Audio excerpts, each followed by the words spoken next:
The classification of the two branches became fluid, just as human capabilities can be, depending on the circumstances that arise.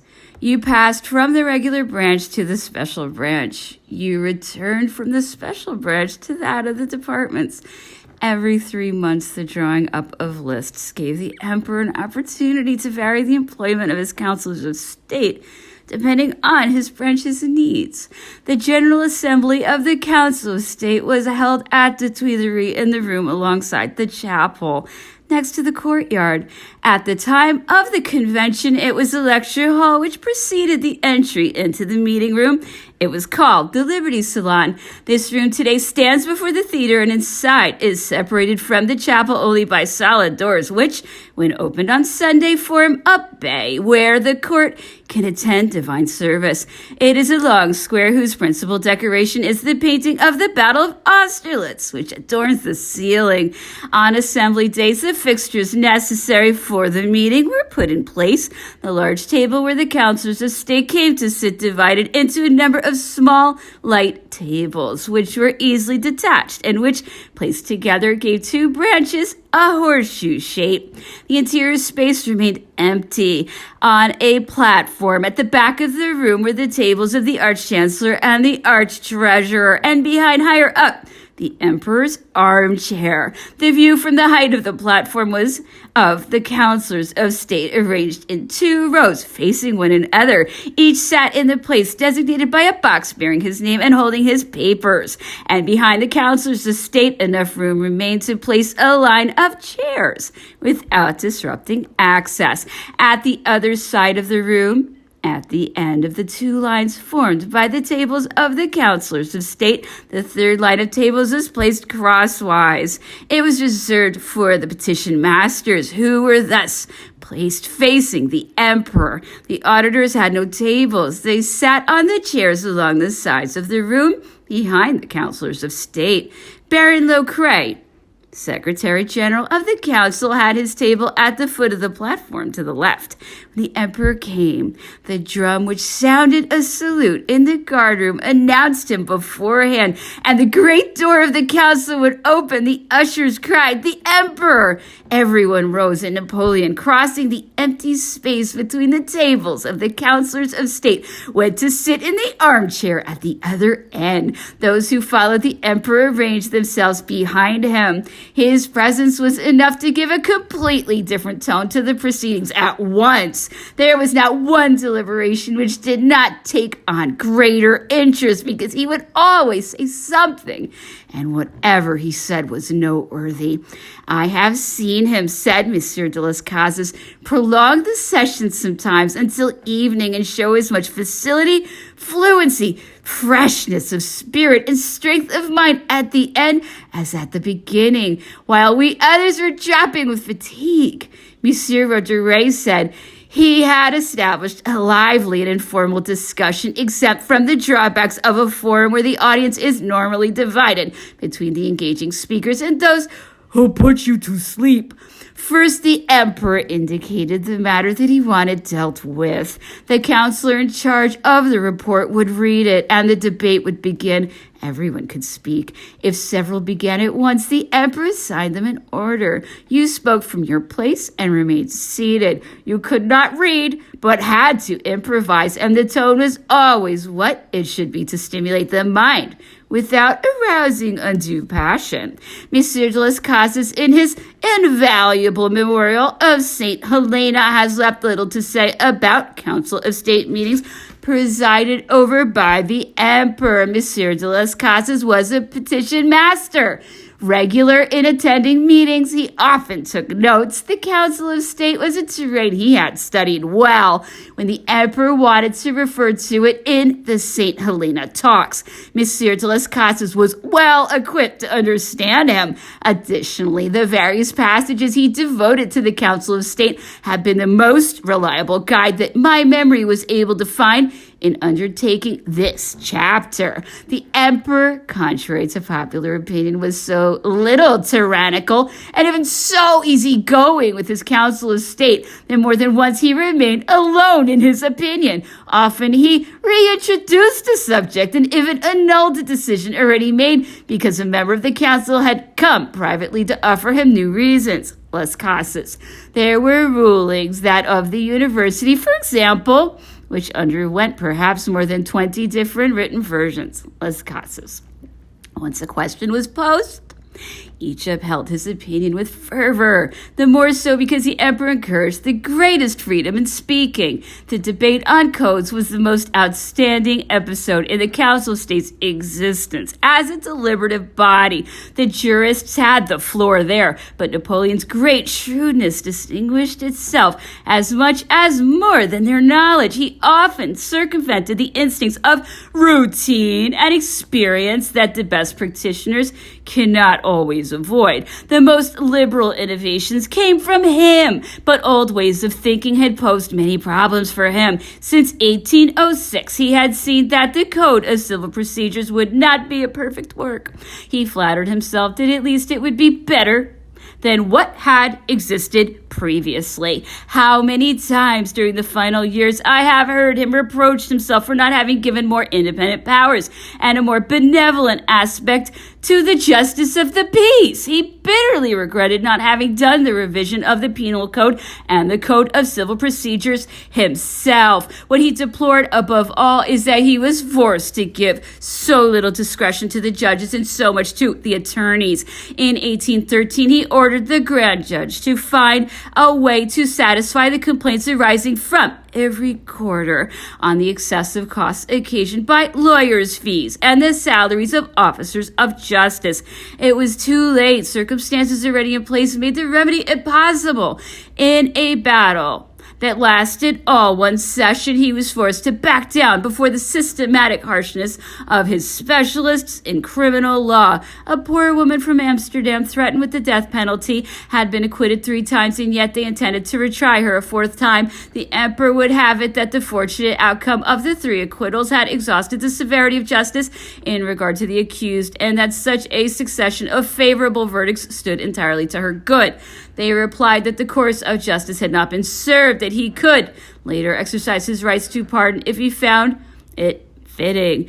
Monsieur Murat, president of the Court of Cassation, spoke, convincing everyone. The emperor alone, in his opinion, pronounced these memorable words: "Messieurs, you speak here for the majority. I remain alone, but I declare to you that in my conscience I concede only to the protocol. You have reduced me to silence and convinced me of nothing. As for the question of pardon, that is up to me, and if the 4th verdict contradicts the first 3, I fully intend to exercise my right." The emperor was still weighed down by this matter at St. Helena. The dramatic nature of the sessions presided over by Napoleon is also found in the far too fragments that we owe to the accurate notes taken at the time by councilors of state Las Casas and Thibaudot. Why is it that not all the words of Napoleon the legislator have been so preserved? Baron Leclerc was certainly in an admirable position to render this service to Napoleon's memory, but by a deplorable shortcoming. Unaware of his own talent and the responsibility he would have towards history, he adopted only the role of a clerk. Under his pen, Napoleon's speeches, rendered in a moderate, serious, cold, and uniform style, have lost the freedom of their cadence, the boldness of thought, the originality and power of expression. These minutes, chilled, larded with commentaries, lectures, and academic expressions, then gathered in a collection, offer only indigestible food, even for jurists. Chapter 15. Office of the Secretary of State. Napoleon's day always ended in his work with the Secretary of State. The moment had come to show the office of the Secretary of State in its true light. Brought up in this school, I have been wanting to broach this familiar subject, and I only need recall it well here. The Secretary of State was the essential machinery in the ministries, and yet its contemporaries were unaware of it. If its actions were hardly suspected, it is because, circumscribed by the emperor and the ministers, it was enough for the emperor that let it be confidential, while it mattered little to the sense of importance of its ministers that it be revealed in all its scope. To the common eye, the ministry of the Secretary of State, too close to the great hearth, was lost as certain planets are in the disk of the sun. Within the normal work of the Secretary of State was a bureaucratic component of dispatches and archives, whose material usefulness was enough at first glance to make its head an indispensable collaborator. Work habits sometimes survive political revolutions. The office of the Secretary of State is such an example.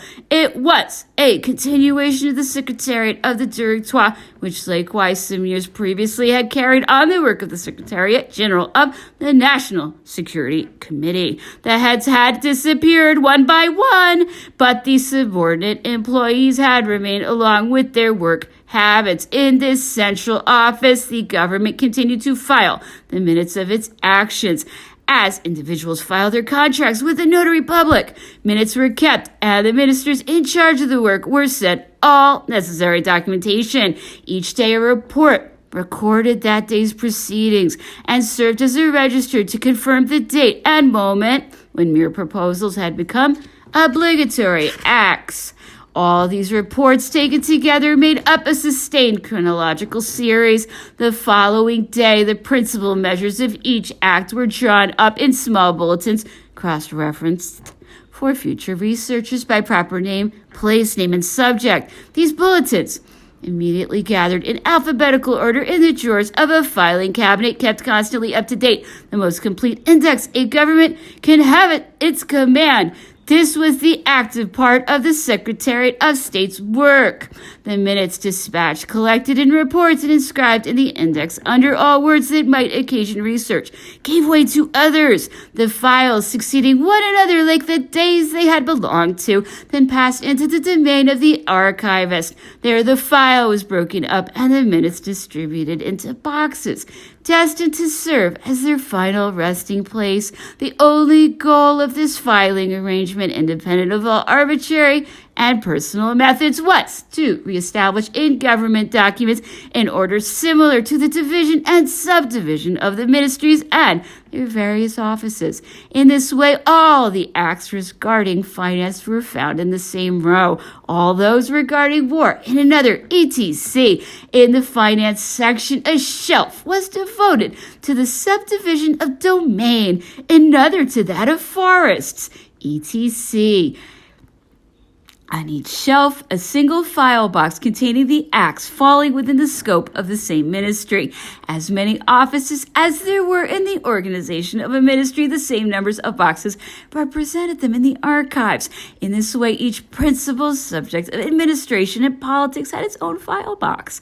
And in the same manner that the lines of dead bodies remained on a battlefield can give an idea of the different battle stations, so the order in which the papers of state were kept following the work that had produced them offered a reflection of this work and facilitated the comparison between what had been done and what remained to be done. The perfection of this bureaucratic machinery was the work of Mr. Lagarde, who had set it up under the executive directoire with great skill. Napoleon found it useful for his personal work.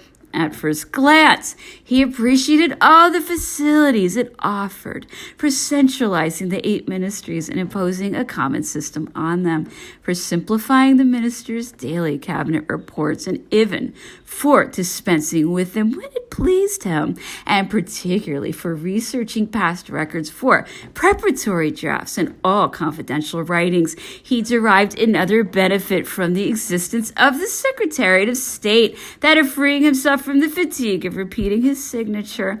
He signed only the minutes, and availing himself of the Secretary of State's handwriting as of a signature stamp, he delegated to him the power of authorizing each dispatch for the minister who was to countersign it. So the ministers carried out their duties without seeing Napoleon's original signature, on the simple guarantee that the Secretary of State gave them of its existence, by use of the following: signed Napoleon, followed by the signature of the Secretary of State, with these words above it: for the Emperor. the Secretary of State. I thought it important to go into this detail because many people, supposing that Napoleon's signature on these dispatches was genuine, considered that of the Secretary of State merely an empty gesture of counter-signature.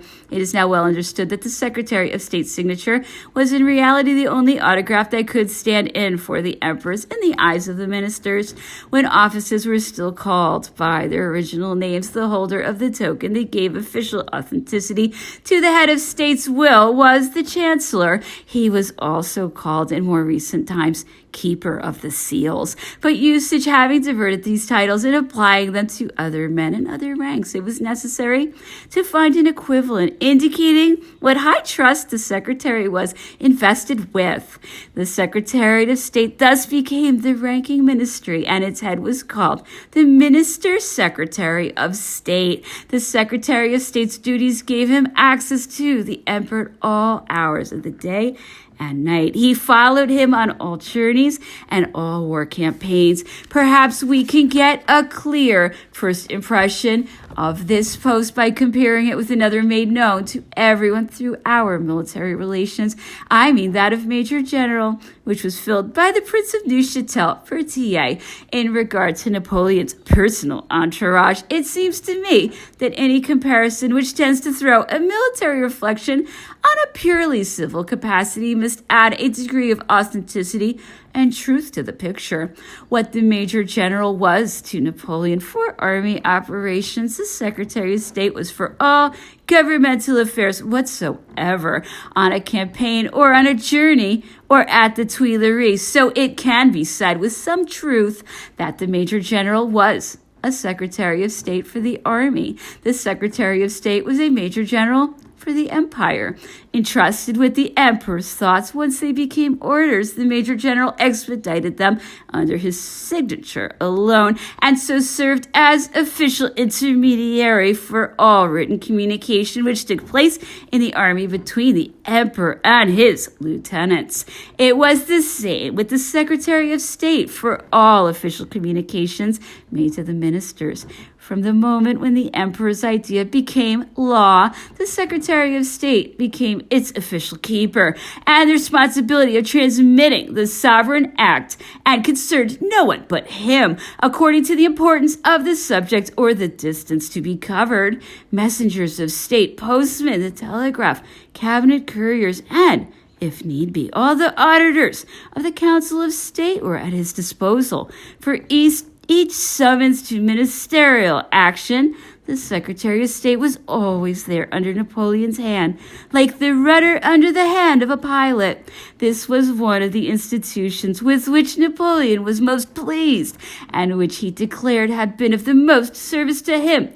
For my minister's Secretary of State, he said at St. Helena, emanated all actions. He was the great notary of the empire, in signing and legalizing all documents. Through him I issued my decisions and desires in every direction and everywhere, so well that with the Secretary of State and a half-dozen secretaries I could govern the empire from the depths of Illyria or the banks of the Niemen with as much ease as from my own capital.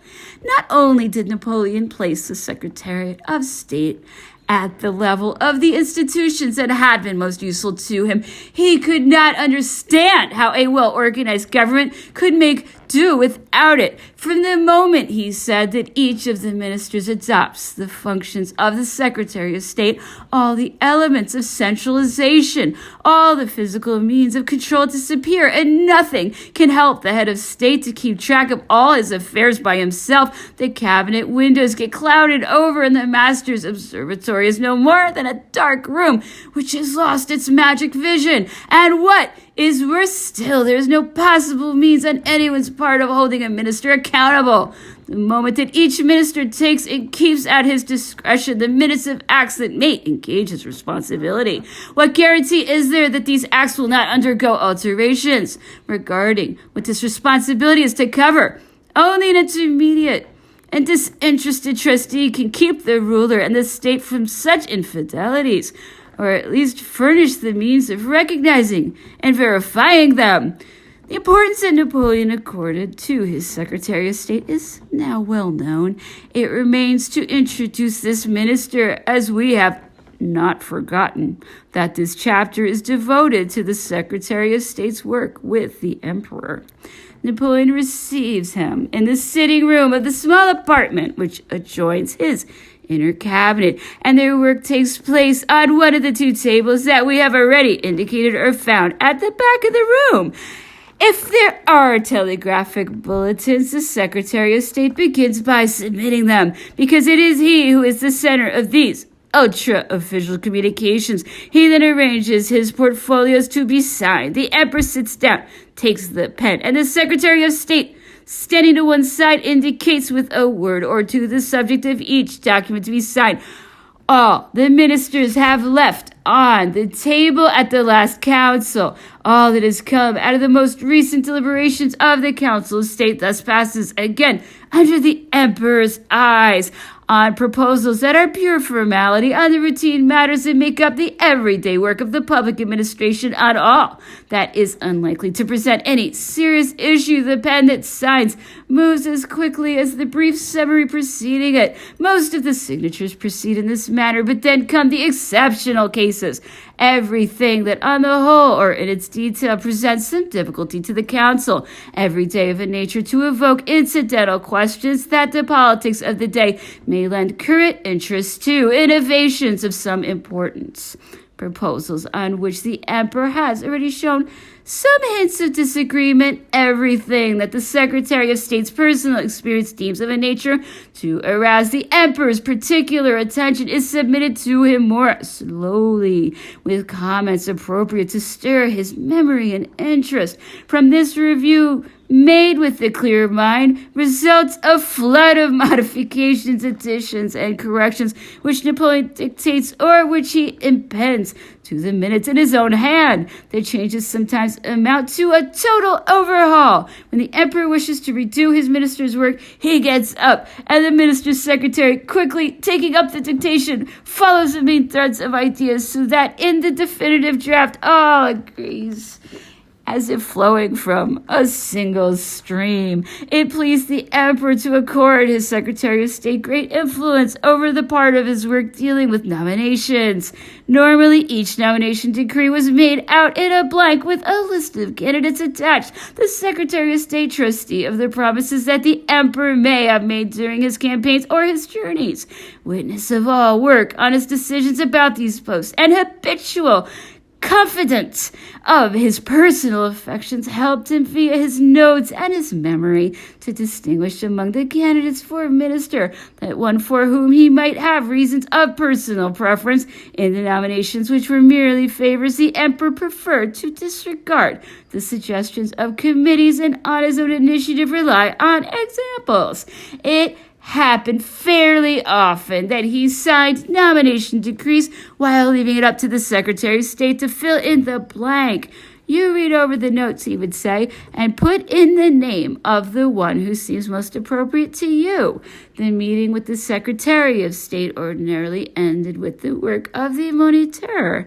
Then the news of the day had the floor. In this intimate setting, the Emperor had difficulty escaping the thoughts that had held him captive during the day. He would return to various proceedings, and if some of those begun with his secretaries needed further work, he completed them with the Secretary of State. He had brought to him the dispatches that were preoccupying him. He indicated himself the sections to be made public by lines in the margins, but more often he dictated notes to serve as articles. He wished to appear in the next day's Moniteur.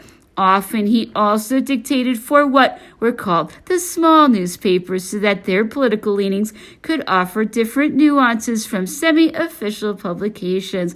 Of all the Secretary of State's duties, that which cost him the most sleep was certainly writing for the Moniteur. It was not enough that these writings took up a part of the hours before midnight for which the dispatching of orders and decrees vied. During the night he still had to receive the first proofs and and comply with the messages by which the emperor added or deleted. Sometimes these changes were of such a nature that the Secretary of State dared to postpone printing in order to appeal to a calm Napoleon as against an agitated Napoleon. There you see it, the most varied matters, duties of the most opposite nature.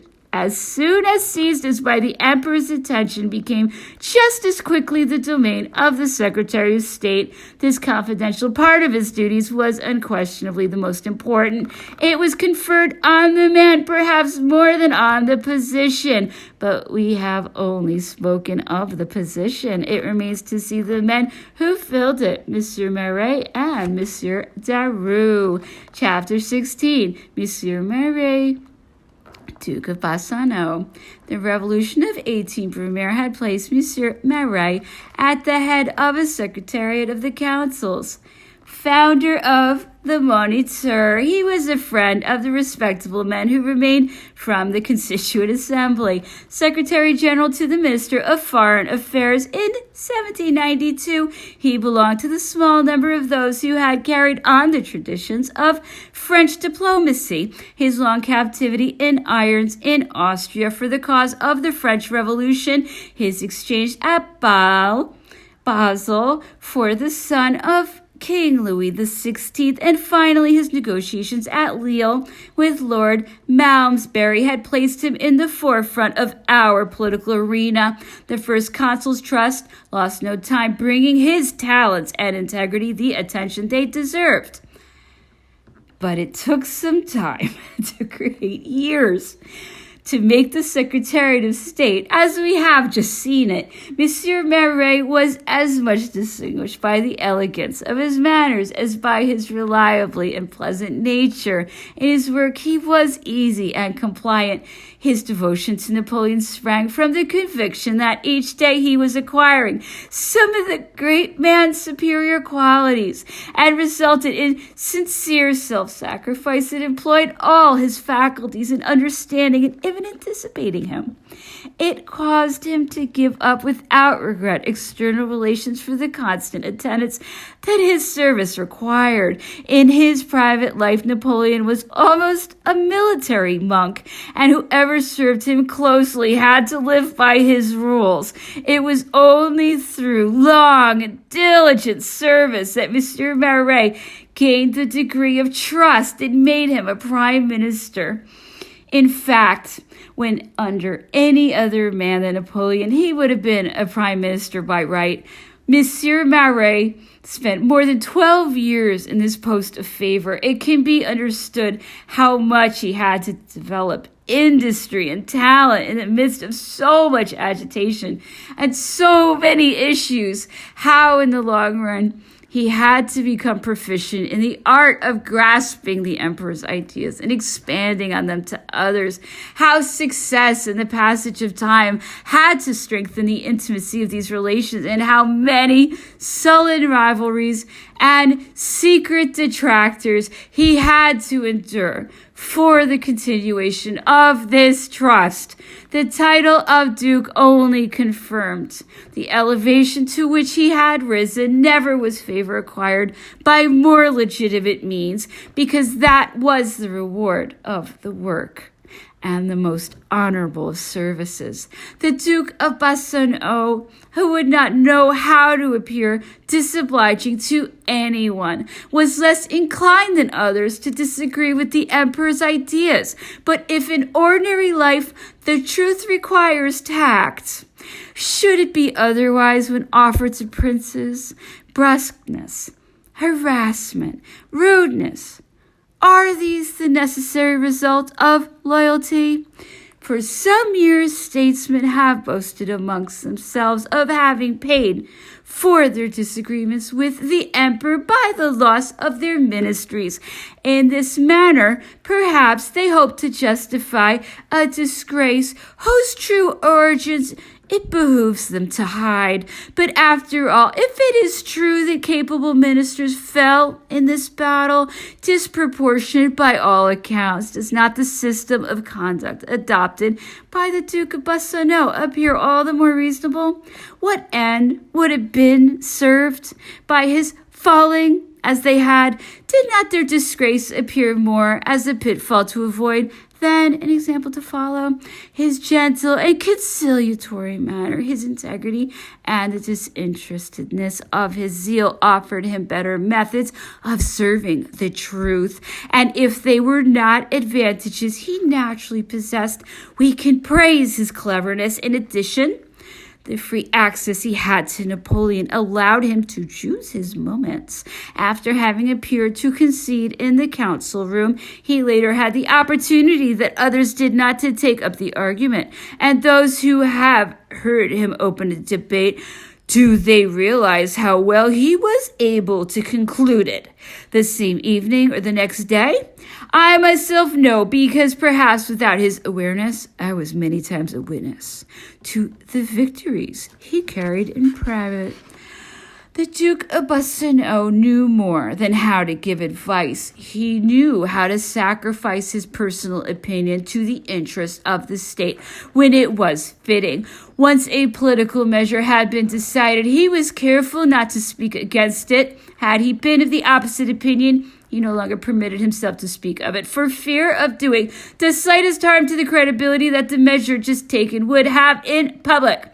Moreover, he felt obligated to henceforth support the measure with all his effort and influence. In his eyes, integrity required no less of a faithful minister. This is how he attracted reproach for never having disapproved of, and, on the contrary, constantly defended all of Napoleon's political operations. Many kings would like to see their ministers incur similar reproaches. The Duke of Bassano left the post of Secretary of State sometime after Napoleon's marriage with the Archduchess Marie-Louise, an event in which he had played a large role. He then went to the Foreign Relations Department, which was also a closely connected ministry. 2 years later, he took back his post as Secretary of State. During the interval, it was Count Daru who occupies it. Chapter 17, Monsieur Daru. Monsieur Daru was the most skilled of our military administrators. In him were joined two qualities rarely found together: a distinguished man of letters. He was also the most indefatigable worker in modern bureaucracy. Yet with all these advantages, Monsieur Daru did not achieve the degree of intimacy with the emperor that the Duke of Bassano had. His skilled pen did not have the facility as that of his predecessor. When he was required to write a document, the work he presented was his own, but it was no longer that of the emperor. The result was that the post of Secretary of State lost part of its confidential quality under him. But the high esteem that the emperor had for his skill in military administration afforded him ample compensation by placing him on the terrain most familiar to him. Above all, in the campaigns of 1812 and 1813, the Secretariat of State found itself more than once inundated by documents from the War Administration and by reports from the Army Intendant. Monsieur Daru was finally rewarded for his good work by going into the Ministry of War Administration, but in changing posts, he found himself changing neither duties nor specialties. I must also mention the period of the Duke of Cador, Champigny, who, during the final years, gave himself over to the functions of Secretary of State in the government, presided over in Paris by the Empress and the Arch-Chancellor. Chapter 18, The End of the Day. As this digression has led us away to the persons occupying the post of Secretary of State, we have left Napoleon as his workday is coming to an end, making use of his Secretary of State's pen to clear his mind of the matters still engaging it. However, 6 o'clock has sounded. The punctual Monsieur de Lucé, carrying out the functions of palace prefect, has come to tap at the door to announce that the emperor has been served. Sometimes an hour passes before the emperor remembers the empress is waiting for him, leaving the Secretary of State to gather of side papers, files, and written notes with which this minister has covered almost a quire of paper, and returned all his work to his portfolios. He finally decides to leave and go to dinner. The evening's distractions then begin, and some moments of leisure follow. Part 3, Napoleon in the hours devoted to court and family, on his long journeys and in his war campaigns. Chapter 19, Dinner. To complete the day, we must go into the dining rooms and sitting rooms, but the secretary remained a stranger to this part of the apartment. I will continue anyway, with the help of what I know of the palace routine, and in this way I hope to come to the moment when at the end of the evening Napoleon returns to his cabinet. At 6 o'clock, or oftener at 7, the emperor dined. The arrangement of his table was such that there was never anyone seated directly facing him. At the Tuileries, he normally dined alone with the empress. On the contrary, he invited others of the travel party at St. Cloud every Wednesday. At the end of the council of ministers, he had his ministers to dinner in the army. It was Prince Neufchâtel Berthier who customarily occupied the second place. Marshal Bessières and the Duke de Bassano-Marais were frequently invited. Napoleon ate quickly. He preferred the simplest dishes. Sometimes in distraction, he ate great mouthfuls, but normally he was temperate. He believed that no matter how little food one took at dinner, it was always too much. His table wine was Chambertin. The service at table was presided over by a prefect of the palace. In Paris or St. Cloud, it was almost always Monsieur de Lussay, Messieurs de Bassay, and de Saint-Didier succeeded one another on the long journeys. I have sometimes seen Messieurs de Coucy and de Vent de Graville perform the same duties. Behind the chairs of the emperor and empress were pages, but in truth the table was served by the first butler, the carvers, and the valets of the apartment. For a long time, the head of this group had been Monsieur Fisher. In later years, it was Monsieur Colin who held the title of first controller.